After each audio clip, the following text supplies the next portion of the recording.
उद्देश्य है निष्पक्ष और पारदर्शी भर्ती प्रक्रिया को बढ़ावा देना।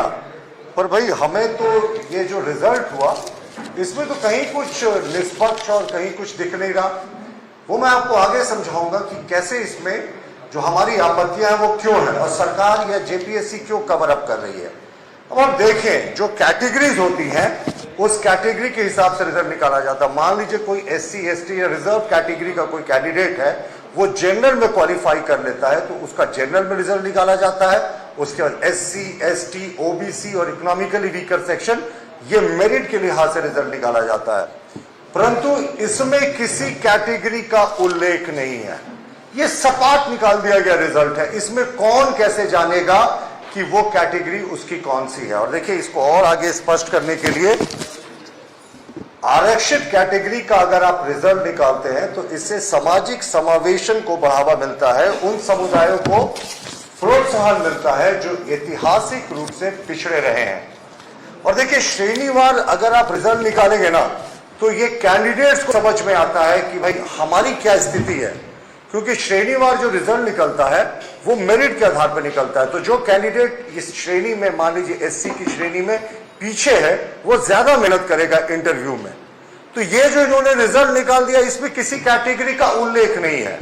और मेन एग्जामिनेशन में अब मैं आपको कार्मिक विभाग के द्वारा 19 दिसंबर 2023 को जो गजब नोटिफिकेशन हुआ था, combined civil service examination second amendment rules 2023, उसके मैं कुछ प्रावधान को पढ़कर सुनाता हूं तो आपको और स्पष्ट हो जाएगा कि किस तरीके से इन चीजों में पारदर्शिता बरती नहीं गई है। ये देखिए ये झारखंड का गजट नोटिफिकेशन है।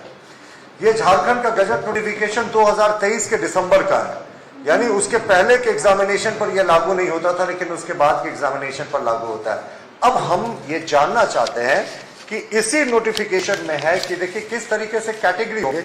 रिजर्व कैटेगरी के अलावा देखिए कौन कौन से कैटेगरी हैं। एक कैटेगरी तो जानकर आपको भी आश्चर्य होगा, एससी एसटी हैं, फीमेल्स हैं, एक्सट्रीमली बैकवर्ड क्लासेस हैं, एनेक्सचर 1, एक्सट्रीमली बैकवर्ड क्लासेस है एनेक्सचर 2, प्रिमिटिव ट्राइबल ग्रुप के लिए भी एक अलग कट ऑफ की व्यवस्था होती है और इकोनॉमिकली वीकर सेक्शन के लिए भी है।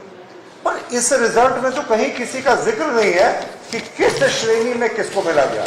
हमारे जो प्रश्न है वो हम आपसे बाद में करेंगे। अब देखिए जो मेन एग्जामिनेशन होता है इसी नोटिफिकेशन में स्पष्ट रूप से लिखा हुआ है कि जो मेन एग्जामिनेशन होगा उसका जो रिजल्ट है वो मेरिट के आधार पर निकलेगा। लेकिन इसी में आगे लिखा हुआ है कि रिजर्व कैंडिडेट्स जो होंगे वो अपने कैटेगरी से 2.5 टाइम्स ज्यादा जितने एडवर्टाइज वैकेंसीज हैं उनसे ज्यादा उनका सिलेक्शन होगा।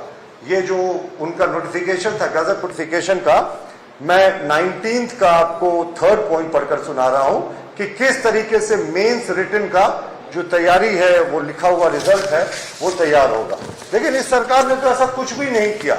सरकार ने बिल्कुल, मैं फिर से आपको दिखा रहा हूं, कोई कैटेगरी मेंशन नहीं है। इसमें पिछड़ों की संख्या कितनी है, 2.5 गुना उनकी संख्या कैसे है, एससी की संख्या कितनी है वो 2.5 गुना कैसे होते हैं, एसटी की संख्या कितनी है वो 2.5 गुना कैसे है, और जो दूसरे ग्रुप्स को भी रिजर्वेशन है उनकी संख्या कितनी है और वो 2.5 गुना कैसे है।